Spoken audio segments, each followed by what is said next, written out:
ನಮಸ್ಕಾರ ನನ್ನ ನೆಚ್ಚಿನ ವಿದ್ಯಾರ್ಥಿಗಳಿಗೆ. ನಾನು ಲಕ್ಷ್ಮೀ ನೇಗನ, ನಿಮ್ಮ English teacher.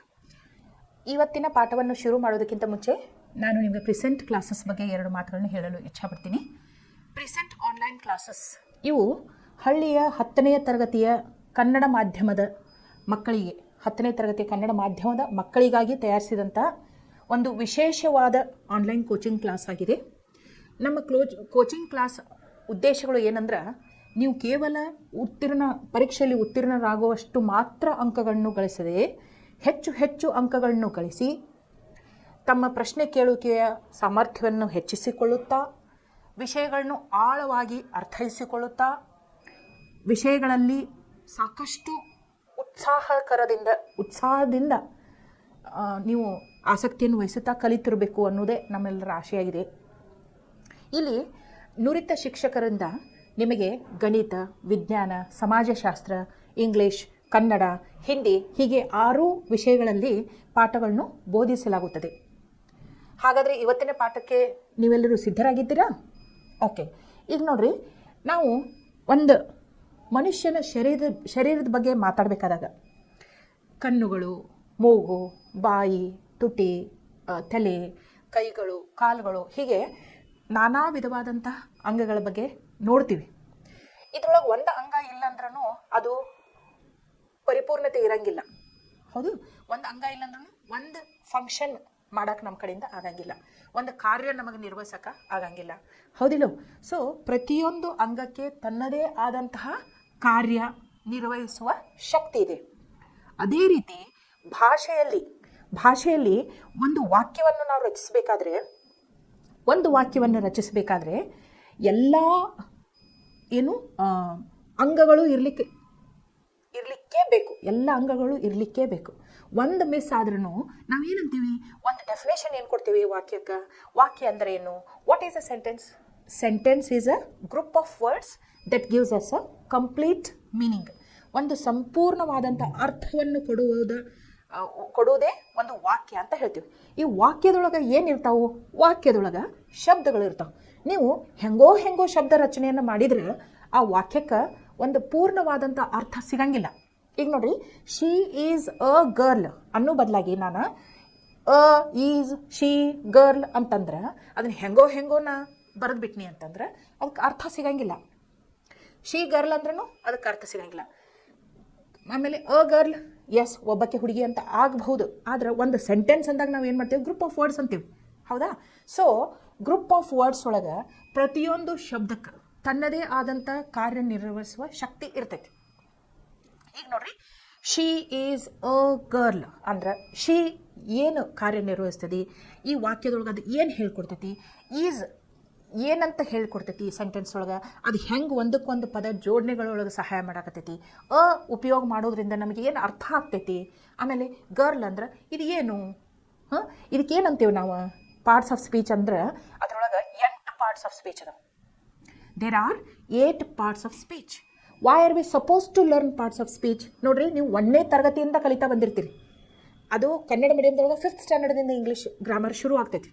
Noun, pronoun, adjective, preposition, verb, adverb, interjection ಅಂಥೇಳಿ ಹೀಗೆ 8 ಪಾರ್ಟ್ಸ್ ಆಫ್ ಸ್ಪೀಚ್ ನೀವು ಕಲಿತಾ ಬಂದಿರಿ.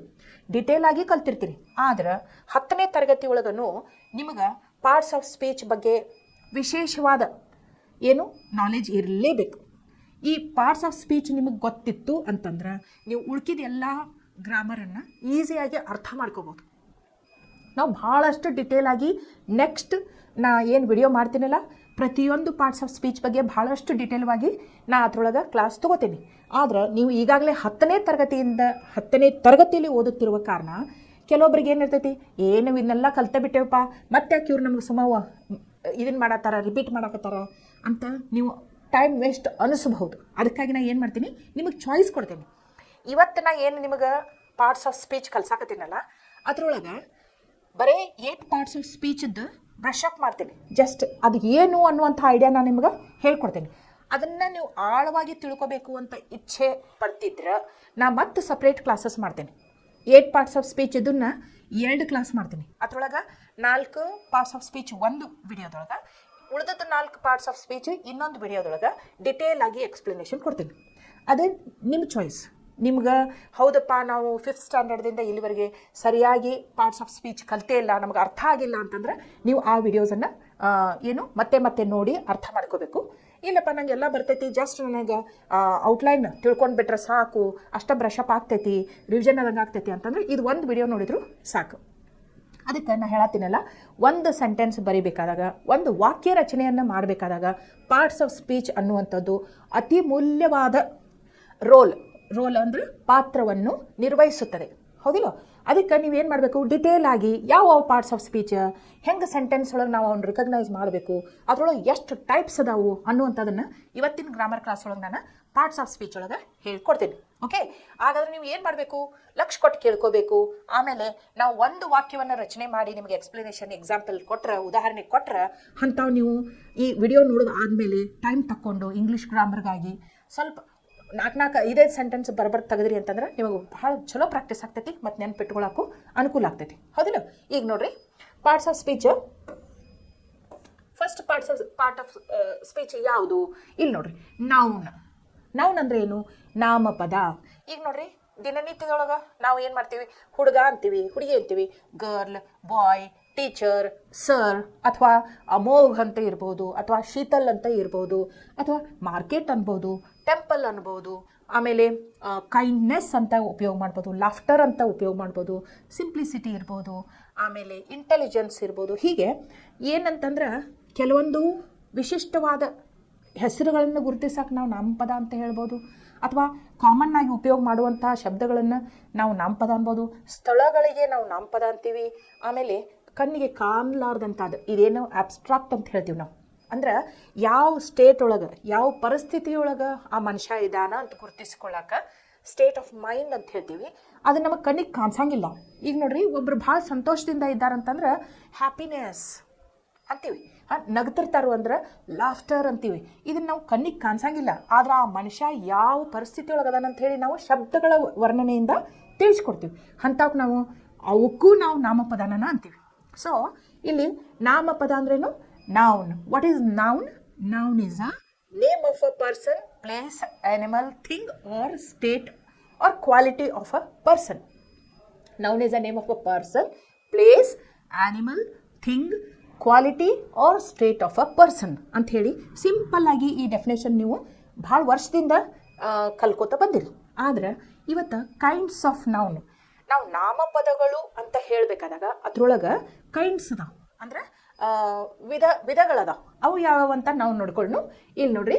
ಫಸ್ಟ್ ಆಫ್ ಆಲ್ ನೀವೇನು ಮಾಡಬೇಕು, ಈ ವಿಡಿಯೋವನ್ನು ಮತ್ತೆ ಮತ್ತೆ ನೋಡಬೇಕು, ಆಮೇಲೆ ತೆಗಿಬೇಕು, ಅಂದ್ರೆ ಅಷ್ಟೇ ನಿಮಗೆ ನೆನ್ಪುಳಕ್ಕೆ ಸಾಧ್ಯ ಆಗ್ತೈತಿ. ಇಲ್ಲಿ ನೋಡ್ರಿ, noun is a word which names a person. ಈಗ ನೋಡ್ರಿ, ನನ್ನ ಹೆಸರು ಲಕ್ಷ್ಮಿ, ನಿಮ್ಮ ಹೆಸರು ನೀವು ಹೇಳ್ಕೋಬೋದು. Person, place. ಈಗ ನಾ ಎಲ್ಲಿದ್ದೀನಿ? ನಾ present online classes ಒಳಗದೀನಿ, Maruti complex ಒಳಗದೀನಿ. ಅಥವಾ ನೀವು ಎಲ್ಲಿದ್ದೀರಿ ಅಂತಂದ್ರೆ ನಾವು ನಮ್ಮ ಮನೆ ಒಳಗದೀವಿ ಅಂತ ಹೇಳ್ಬೋದು, ಅಥವಾ ಗ್ರೌಂಡ್ನಾಗ ಕುಂತು ಹೇಳಕತ್ತಿದ್ರೆ ಅಲ್ಲಿ ಗ್ರೌಂಡ್ನಾಗ ಅದೇವಿ ಅಂತ ಹೇಳ್ಬೇಕು, ಕ್ಲಾಸ್ನಾಗ ಅದೇವಿ ಅಂತ ಹೇಳ್ಬೇಕು. So class, temple, school, road, market, hospital, ಇವೆಲ್ಲ ಏನು? ಸ್ಥಳಗಳು. Okay, noun is a name of a person, place, animal ಅಂತಂದ್ರೆ ಅದು ಸಿಂಹ ಇರ್ಬೋದು, ಇದು ಟೈಗರ್ ಇರ್ಬೋದು, ರ್ಯಾಬಿಟ್ ಇರ್ಬೋದು, ರ್ಯಾಟ್ ಇರ್ಬೋದು. ಅವಕ್ಕೆಲ್ಲಕ್ಕೂ ಏನಂತೀವಿ ನಾವು? ನೌನ್ಸ್ ಅಂತೀವಿ. R thing. ಇದೇನು ನಾ ಕೈಯಲ್ಲಿ ಹಿಡಿದದ್ದೇನು? ಸ್ಮಾರ್ಟ್ ಬೋರ್ಡ್, ಪೆನ್ ಇದು. ಆಮೇಲೆ ನೀವು ಎದ್ರೊಳಗೆ ನೋಡಾಕತ್ತೀರಿ? ಏನು ಕೈ ಹಿಡ್ಕೊಂಡು ನೋಡಾಕ್ತೀರಿ ಇದನ್ನು ಕ್ಲಾಸಸ್? ಮೊಬೈಲ್. ಹೌದು. So mobile is a thing, pen is a thing, chair, table. So all these are things around you. ಹೌದಿಲ್ಲ? So what is noun? Noun is a name of a person, place, animal or thing. ಆಮೇಲೆ ಇನ್ನೊಂದು ಏನಂತಂದ್ರೆ it also names action. ಯಾವ ಕಾರ್ಯ ನಡೆದಿದೆ ಅನ್ನುವಂಥದ್ದನ್ನು ಕೆಲವು ಸಂದರ್ಭದೊಳಗೆ ಹೇಳ್ತಿದ್ವಿ. ಆಮೇಲೆ ಕ್ವಾಲಿಟಿ, ನಾ ಹೇಳಿದ್ನಲ್ಲ, ಈ ಮನುಷ್ಯ ಹೆಂಗೆ ಅದಾನು ಅಂತಂದ್ರೆ intelligent. He is known for his intelligence, she is known for her beauty. Quality ಹೇಳ್ಕೊಡ್ತೈತಿ. ಅದಕ್ಕೆ ಏನಂತೀವಿ ನಾವು? Quality or feeling. ಈಗ ನೋಡ್ರಿ, ನನ್ನ ಮನಸ್ಸೊಳಗೆ ಎಂಥ ಭಾವನೆಗಳು ಬರಾಕತ್ತಾವು ಅಂತ ಹೇಳೋದನ್ನು ನಾವು ಥ್ರೂ ಯಾವುದರಿಂದ ಎಕ್ಸ್ಪ್ರೆಸ್ ಮಾಡ್ತೀವಿ? ನಾಮಪದಗಳಿಂದ ಎಕ್ಸ್ಪ್ರೆಸ್ ಮಾಡ್ತೀವಿ. For example, she's she is expressing Har happiness ಅಂದ್ರೆ ಅವಳು ಎಷ್ಟು ಸಂತೋಷವಾಗಿದ್ದಾಳೆ ಅಂಥೇಳಿ ಹೇಳಕತ್ತಾಳ ಅಂತ ಅನ್ನೋದು ಹ್ಯಾಪಿನೆಸ್ ನೋಡ್ರಿ ಕಣ್ಣಿಗೆ ಕಾಣುವಂಥ ವಸ್ತು ಅಲ್ಲ, ಆದ್ರೆ ಅದು ಏನು ಫೀಲಿಂಗ್. ಅದು ಒಬ್ಬೊಬ್ರಿಗೆ ಭಯಂಕರ ದುಃಖ ಆಗ್ತಿರ್ತೈತಿ. ನೀವು ಅಳಾಕತ್ರ ಈಸಿಲಿ ಮೇಕೌಟ್ ಮಾಡ್ಬೋದು, ಅಯ್ಯೋ ಅಳಾಕತ್ತಾಳ ನೋಡೋಕೆ ಈಗ ಭಾಳ ದುಃಖ ಆಗತ್ತೈತೆ ಅನ್ನಬಹುದು. Crying you can see, it is an action, crying you can see. But her sadness, ಅವಳು ಎಷ್ಟು ದುಃಖ ಆಗ್ಯಾಳು ಅಂಥೇಳಿ ನಿಮಗೆ ಕಾಣಿಸ್ತೈತೇನೋ ಇಲ್ಲ. So sadness is her feeling, that is also a kind of noun. ಆಮೇಲೆ ನಗು ಬರ್ತಿರ್ತೈತಿ, ಹರ್ ಲಾಫ್ಟರ್ ನೀವು ನೋ ಬಾಂಡ್ಸ್ ಅಂತ ಹೇಳ್ತೀವಿ. ನಗು ಬರ್ತಿರ್ತೈತಿ, ಎಷ್ಟರ ಮಟ್ಟಿಗೆ ನಗು ಬರ್ತಿರ್ತೈತಿ ಅಂತ ಹೇಳಿ ನಿಮ್ಗೆ ಅಳತೆ ಮಾಡೋಕೆ ಆಗಂಗಿಲ್ಲ, ಅದು ಕಾಣೋದು ಇಲ್ಲ. ಆದರೆ ಲಾಫ್ಟರ್ ಅನ್ನುವಂಥದ್ದು ಏನೈತಲ್ಲ ಅದು ಒಂದು ಅಬ್ಸ್ಟ್ರಾಕ್ಟ್ ನೌನ್ ಆಗ್ತೈತಿ. ಓಕೆ, ಸೊ ನೀವು ನೆನಪು ಇಟ್ಕೋಬೇಕಾದಂಥ ವಿಷಯಗಳು ಯಾವ್ಯಾವು ಅಂತಂದ್ರೆ, ನಾಮಪದಗಳು ಅಂತ ಬಂದಾಗ ಅದು ಒಂದು ವ್ಯಕ್ತಿಯ ಹೆಸರು ಇರ್ಬೋದು, ಅಥವಾ ಸ್ಥಳದ ಹೆಸರು ಇರ್ಬೋದು, ಒಂದು ಪ್ರಾಣಿಯ ಹೆಸರು ಇರ್ಬೋದು, ಒಂದು ವಸ್ತುವಿನ ಹೆಸರು ಇರ್ಬೋದು, ಒಂದು ಕ್ವಾಲಿಟಿ ಎಂಥದಂತ ಹೇಳಿ ಎಕ್ಸ್ಪ್ಲೇನ್ ಮಾಡುವಂಥ ವರ್ಡ್ ಇರ್ಬೋದು, ಅಥವಾ ಮನಸ್ಸಿನ ಉದ್ವೇಗ ಅಥವಾ ಭಾವನೆಗಳನ್ನು ಎಕ್ಸ್ಪ್ರೆಸ್ ಮಾಡುವಂಥ ಶಬ್ದಗಳು ಇರಬಹುದು. ಇದನ್ನೆಲ್ಲ ಇದ್ದರೆ ಏನು ಮಾಡಬೇಕು, which part of speech is that, it is a noun, ನಾಮಪದ ಅಂತ ಗುರ್ತಿಸ್ಬೇಕು. ಈಗ ನೋಡ್ರಿ, ನಾಮಪದಕ್ಕೆ ಕನ್ನಡದಲ್ಲಿ ಏನಂತಾರು ಅಂತಂದ್ರೆ, ಇದು ನೌನಿಗೆ ನಾಮಪದ ಅಂತಾರೆ. ನೌನ್ ಈಸ್ ನೋನ್ ಆಸ್ ನಾಮಪದ ಇನ್ ಕನ್ನಡ. ಹೌದು, ಇಲ್ಲಿ ನೋಡ್ರಿ, ಅದ್ರೊಳಗೆ ಕೈಂಡ್ಸ್ ಆಫ್ ನೌನ್ಸ್ ಅದಾವ. ಎಷ್ಟು ಥರದ್ದು ಅದಾವು ಅಂತಂದ್ರೆ 5 kinds ಆಫ್ ನೌನ್ಸ್, 5 ಥರದ ನೌನ್ಸ್ ಅದಾವ. ಸೊ ಯಾವ್ಯಾವು ಅಂತಂದ್ರೆ, nouns are classified into 5 kinds. They are proper. ಈಗ ನೋಡ್ರಿ, ಒಂದೊಂದು ಹೆಸರುಗಳು ಇರ್ತಾವೆ. ಈಗ ಆನ್ಲೈನ್ ಕ್ಲಾಸಸ್ ಸಾಕಷ್ಟು ನಡೀತಾವೆ, ಆದ್ರೆ ಪ್ರೆಸೆಂಟ್ ಆನ್ಲೈನ್ ಕ್ಲಾಸಸ್ ಅಂದ್ರೆ ಅದು ಒಂದು ಹೆಸರಾಗ್ತೈತಿ. ಹೌದು, ನಿಮಗೆ ಟೀಚರ್ಸ್ ಭಾಳ ಜನ ಇರ್ತಾರೆ, ಆದ್ರೆ ಲಕ್ಷ್ಮಿ ಟೀಚರ್ ಅಂತಂದ್ರೆ ಅದು ಒಂದು ಹೆಸರಾಗ್ತೈತಿ. ಸ್ಕೂಲ್ಸ್ ಭಾಳಷ್ಟು ಇರ್ತಾವೆ, ಮಯೂರ್ ಇಂಗ್ಲೀಷ್ ಮೀಡಿಯಂ ಸ್ಕೂಲ್ ಅಂತ ಇರ್ಬೋದು, ಅಥವಾ ವಿದ್ಯಾನಿಕೇತನ್ ಅಂತ ಇರಬಹುದು, ಶಾರದಾ ಅಂತ ಇರಬಹುದು, ಇದು ಹೆಸರಾತು. ಸೊ ಪ್ರಾಪರ್ ನೌನ್ಸ್ ಅಂತಾರೆ. ಆಮೇಲೆ ಸ್ಥಳಗಳು ಸಾಕಷ್ಟು ಇದಾವೆ. ಈಗ ಧಾರವಾಡ, ಹುಬ್ಬಳ್ಳಿ, ಯಾವುದೋ ಒಂದು ಸ್ಥಳ ಅಲ್ಲ, ಅದಕ್ಕೊಂದು ಹೆಸರು ಐತಿ ಅಂತಂದಿದ್ದ ಅದು ಪ್ರಾಪರ್ ನೌನ್ ಆಗ್ತೈತಿ. And one thing you should always remember, proper noun ಅಂದಾಗ ಅವ್ನು ಯಾವತ್ತಿದ್ರೂ ಯಾವ ಅಕ್ಷರ ಉಪಯೋಗ ಮಾಡಿ ನಾವು ಬರಿತೀವಿ, ಕ್ಯಾಪಿಟಲ್ ಲೆಟರ್. ನಿಮ್ಗೆ ಗೊತ್ತದಾವು, ಇಂಗ್ಲೀಷ್ ಅಲ್ಫಾಬೆಟ್ ಒಳಗೆ ಸ್ಮಾಲ್ ಲೆಟರ್ ಮತ್ತು ಕ್ಯಾಪಿಟಲ್ ಲೆಟರ್ ಅಂತ ಬರ್ತಾವೆ. Beginning of the sentence we always use capital letter. Likewise ಒಂದು ಪ್ರಾಪರ್ ನೌನ್ ಅಂಥೇಳಿ ಏನು ನಾವು ಉಪಯೋಗ ಮಾಡೋಕ್ಕೆ ಬರೀತಿರ್ತೇವಲ್ಲ ಶಬ್ದ, ಒಂದೇ ಅಕ್ಷರ ಯಾವತ್ತಿದ್ರೂ ಯಾವ ಲೆಟರ್ ಒಳಗೆ ಇರಬೇಕು, ಕ್ಯಾಪಿಟಲ್ ಲೆಟರ್ ಒಳಗೆ ಇರಬೇಕು. Proper noun should begin with a capital letter. ನಿಮ್ಮ ಹೆಸರುಗಳನ್ನೆಲ್ಲ ಹೆಂಗೆ ಬರಿತೀರಿ ನೀವು? ಸ್ಮಾಲ್ ಲೆಟರ್ದಾಗ ಬರೀತೀರಿ. ನಿಮ್ಮ ತಂದೆ ತಾಯಿ ಹೆಸರು ಬರಿಬೇಕಾದಾಗ ಸ್ಮಾಲ್ ಲೆಟರ್ ಬರೀತೀರಿ. ನೀವು ಊರಿನ ಹೆಸರು ಬರಿಬೇಕಾದಾಗ ಸ್ಮಾಲ್ ಲೆಟರ್ ಬರೀತೀರಿ. ನಿಮ್ಮ ಶಾಲೆಯ ಹೆಸರು ಬರಿಬೇಕಾದಾಗ ಸ್ಮಾಲ್ ಲೆಟರ್ ಯೂಸ್ ಮಾಡ್ತೀರಿ. ಇಲ್ಲೆಲ್ಲ ಫಸ್ಟ್ ಲೆಟರ್ ಯಾವತ್ತಿದ್ರು ಕ್ಯಾಪಿಟಲ್ ಲೆಟರ್ ತೊಗೋತಿರೋ ಇಲ್ಲೋ, ಇದನ್ನು ನೀವು ಅಬ್ಸರ್ವ್ ಮಾಡಬೇಕು. ಒಂದೇ ಅಕ್ಷರ ಕ್ಯಾಪಿಟಲ್ ಲೆಟರ್ ಇದ್ರೆ ಅದು ಪ್ರಾಪರ್ ನೌನ್. ಅದು ಆ ಸ್ಪೆಸಿಫಿಕ್ ಆಗಿ ಅದ್ರ ಹೆಸರು ಅಂತ ಗೊತ್ತಾಗ್ತೈತಿ. ಈಗ ನೋಡಿರಿ, ಕಾಮನ್ ಅಂತಂದ್ರೆ ಅದು ಇಲ್ಲಿ ನೋಡ್ರಿ, ಅ proper noun denotes the name of a particular place, person R thing. Example ನೋಡ್ರಿ, ಪಾರ್ಶ್ವ ಅಂದ್ರೆ ನೀವು ನಿಮ್ಮ ಹೆಸರು ಹೇಳ್ಬೋದು. ದ ಗಂಗಾ ಅಂದ್ರೆ ಏನು, ಒಂದು ನದಿಯ ಹೆಸರು ಅದು. ಆಮೇಲೆ ಆಸ್ಟ್ರೇಲಿಯಾ ಅಂದ್ರೆ ಅದು ಒಂದು ದೇಶದ ಹೆಸರು. ಹೆಂಗೆ ನಾವು ಭಾರತ್ ಅಂತೀವಲ್ಲ, ಇಂಡಿಯಾ ಅಂತೀವಿ, ಭಾಳಷ್ಟು ಇಂಡಿಯಾಗಳು ಅದಾವನ ಇಲ್ಲ. Proper noun, it is a name of the country. So a proper noun ಗೊತ್ತಾತಲ್ಲ. ನೌನ್ಸ್ ಒಳಗೆ ವಿಧಗಳದಾವು. ಒಂದೇ ವಿಧ ಯಾವುದು? Proper noun. Okay, remember that it begins with a capital letter and it is a particular place, person or a thing. ಆಮೇಲೆ next ಯಾವ್ದು ಬರ್ತೈತಿ ಅಂದ್ರೆ a common noun. Common noun ಅಂದ್ರೆ ಏನು? Denotes a name which is common to any and every person, place R thing of the same kind. Example, boy. ಈಗ ನಿಮ್ಮ class ಒಳಗೆ ಒಂದು 40 ಜನ, ನಿಮ್ಮ ಕ್ಲಾಸ್ ಸ್ಟ್ರೆಂತ್ ಎಷ್ಟೈತೆ ಅಂತಂದ್ರೆ ಒಂದು 40 ಇರ್ಬೋದು, 50 ಇರ್ಬೋದು. ಅದ್ರೊಳಗೆ ಹೆಣ್ಣು ಹುಡುಗರು ಎಷ್ಟು? ಒಂದು 20 ಜನ ಹೆಣ್ಣು ಹುಡುಗರು ಇರ್ಬೋದು, ಅಥವಾ 25 ಜನ ಹೆಣ್ಣು ಹುಡುಗಿಯರು ಇರ್ಬೋದು, 25 ಜನ ಗಂಡು ಹುಡುಗರು ಇರ್ಬೋದು. ಆದ್ರೆ ಪ್ರಾಪರ್ ನೌನ್ ಅನ್ಬೇಕಂತಿದ್ರೆ ಈಗ ನಿಮ್ಮ ಟೀಚರ್ ಅಟೆಂಡೆನ್ಸ್ ಬುಕ್ ಒಳಗೆ ಹೆಸರು ಬರ್ದಿರ್ತಾರಿಲ್ಲೋ ಎಲ್ಲರದು, ಆ ಹೆಸರುಗಳನ್ನ ನೋಡಿದಾಗ ನೀವು ಪ್ರಾಪರ್ ನೌನ್ ಅಂತೀರಿ. ಆದ್ರೆ ಒಟ್ಟು ಮಕ್ಕಳು ಎಷ್ಟು, how many children are there in the class, how many students are there in the class ಅಂದಾಗ ಅದು ಕಾಮನ್ ನೌನ್ ಆಗ್ತೈತಿ.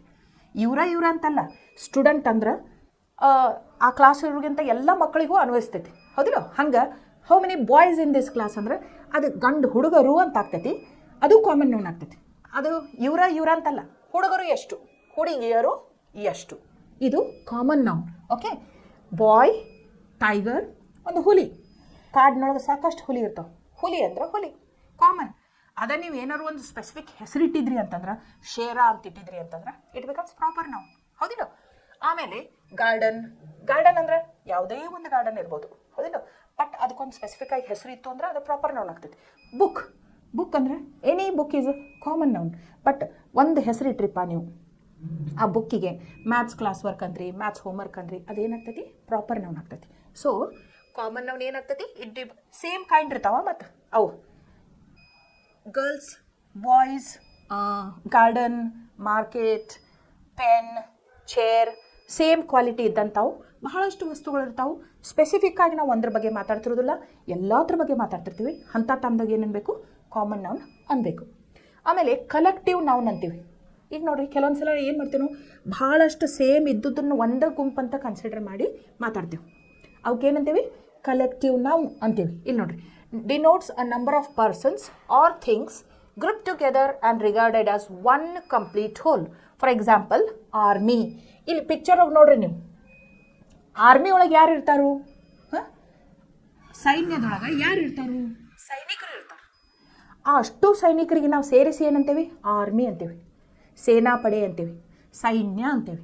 ಸೈನಿಕರು ಅಂದಾಗ ಅವ್ರ ಬಗ್ಗೆ ಮಾತಾಡ್ತಿರ್ತೀವಿ ನಾವು. ಬಟ್ ಸೈನ್ಯ ಅಂದಾಗ ಏನು? ಅದರೊಳಗೆ ಸಾಕಷ್ಟು ಜನ ಸೈನಿಕರು ಇರ್ತಾರೆ. ಹೌದಲ್ಲ? ಸೊ ಆರ್ಮಿ ಅಂತೀವಿ. It is a collective noun. ಭಾಳಷ್ಟು ಜನರಿಗೆ ಸೇರಿಸಿ ಒಂದೇ ಒಂದು ಪದಗಳನ್ನು ಕೊಡೋದಕ್ಕೆ ಕಲೆಕ್ಟಿವ್ ನೌನ್ ಅಂತ ಹೇಳ್ತೀವಿ. ಹರ್ಡ್. ಹರ್ಡ್ ಅಂದ್ರೆ ಏನು? ದನಗಳು.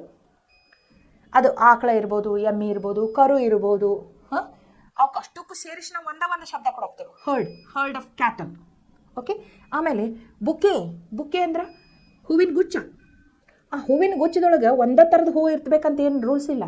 ಅದ್ರೊಳಗೆ ನಾನಾ ವಿಧವಾದಂಥ ಹೂಗಳು ಇರ್ಬೋದು. ಆದರೆ ಅಷ್ಟೂ ಸೇರಿಸಿ ಅದಕ್ಕೆ ಒಂದಕ್ಕೆ ನಾವು ಏನು ಅನ್ನತ್ತೀವಿ? ಬುಕ್ಕೆ. ಬುಕ್ಕೆ. ಓಕೆ. ಇದು ನೋಡ್ರಿ, ಸ್ಪೆಲ್ಲಿಂಗ್ ಹೆಂಗೈತಿ? ಅದ್ರೊಳಗೆ ಕೆಲವೊಂದು ಲೆಟರ್ಸ್ ಏನದಾವಲ್ಲಿ ಸೈಲೆಂಟ್ ಅದಾವೆ. ಅಂದ್ರೆ ನಾವು ಅವನ್ನ ಪ್ರನೌನ್ಸ್ ಮಾಡೋಂಗಿಲ್ಲ, ಉಚ್ಚಾರಣೆ ಮಾಡೋಂಗಿಲ್ಲ. ಬುಕ್ಕೆ.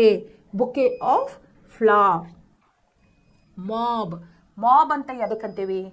ಮಾಬ್ ಅಂದ್ರೆ ಏನೋ ಒಂದು, ಈಗ ಸ್ಟ್ರೈಕ್ ಆಗ್ತಿರ್ತಾವೆ ನೋಡ್ರಿ, ಟಯರ್ ಸುಡ್ತಿರ್ತಾರೋ, ಬಸ್ಸಿಗೆ ಕಲ್ಲು ಒಗಿತಿರ್ತಾರೋ, ಇಂಥದ್ದೆಲ್ಲ ಮಾಡಬಾರ್ದು.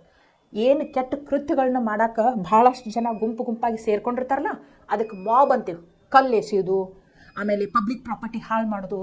ಅವ್ರು ಏನು ಸದುದ್ದೇಶದಿಂದ ಇರೋದಿಲ್ಲ, ಪ್ರಾಪರ್ಟಿ ಹಾಳು ಮಾಡ್ತಿರ್ತಾರೆ. ದುರುದ್ದೇಶ ಇರ್ತೈತೆ ಅವ್ರದ್ರೊಳಗೆ. ಅಂಥ ಗುಂಪು ಜನರಿಗೆ ಏನಂತೀವಿ? ಮಾಬ್ ಅಂತೀವಿ. ಓಕೆ. ಸೊ ಕಲೆಕ್ಟಿವ್ ನೌನ್ ಅಂದರೆ ಏನು? ಎಲ್ಲರನ್ನೂ ಸೇರಿಸಿ ಒಂದೇ ಪದ ಕೊಡೋದಕ್ಕೆ ಕಲೆಕ್ಟಿವ್ ನೌನ್ ಅಂತೀವಿ. ಆಮೇಲೆ 4ನೇದು ಅಬ್ಸ್ಟ್ರಾಕ್ಟ್ ನೌನ್. ಅಬ್ಸ್ಟ್ರಾಕ್ಟ್ ನೌನ್ ಅಂದರೆ ಏನು?